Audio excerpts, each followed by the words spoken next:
Il se reçoit du Père et du Fils. Autrement dit, l'Esprit Saint vient de cet amour du Père et du Fils. C'est Dieu qui vient en moi pour m'aider à vivre de la vie de Jésus et même à ressembler à Jésus.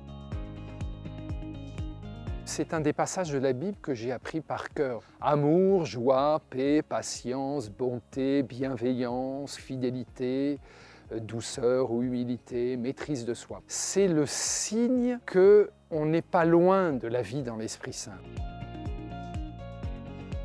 Pour devenir adulte dans la foi, l'Esprit Saint est celui qui me fait comprendre la parole de Dieu, qui me fait découvrir qui est le Père et le Fils, qui me donne l'envie d'être disciple de Jésus et du coup d'imiter Jésus et d'obéir à sa parole et d'être envoyé vers mes frères. En l'appelant, il y a de très belles hymnes comme le Veni Creator, puis se former. Il y a le catéchisme de l'Église catholique, il y a toutes sortes d'outils, il y a des prêtres, des enseignants. Donc effectivement, l'Esprit Saint, on apprend à le connaître et à vivre de ses dons.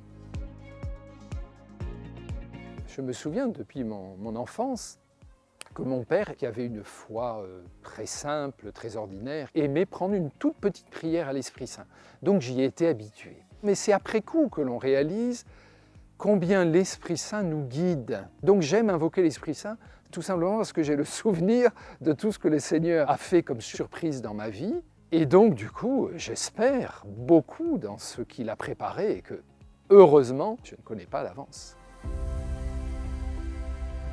Vous voyez cette image-là, j'en suis le grand-père. Ce n'est pas moi qui l'ai écrite et en même temps, elle n'existerait pas sans moi. Ceux qui connaissent Paray-le-Monial, il y a de grandes images pendant les sessions d'été qui servent de fond de scène. Une année, je reçois un mail qui me disait « Voilà, on a prévu telle image ». Je me dis « C'est pas possible. Il faut que j'écrive au responsable des sessions et je lui dise que ça ne va pas ». Et du coup, ce responsable a commandé cette fameuse icône. Beaucoup de gens trouvent qu'elle fait du bien. Tout cela parce que un soir, j'ai eu une régation négative. À partir du moment où on se rend disponible, on ne peut pas savoir comment l'esprit va agir. À travers une décision consciente que l'on peut prendre, une parole, une action, voire même un silence dans certains cas, il va en découler un fruit qui fera du bien à d'autres personnes.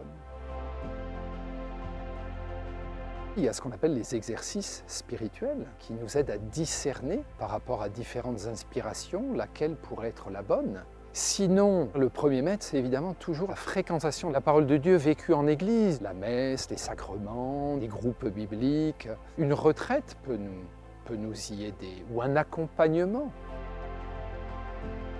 Un vrai disciple de Christ va lui-même donner l'Esprit Saint. Demandons l'Esprit Saint en abondance, comme dit Jésus, il nous le donnera en abondance et ça jaillira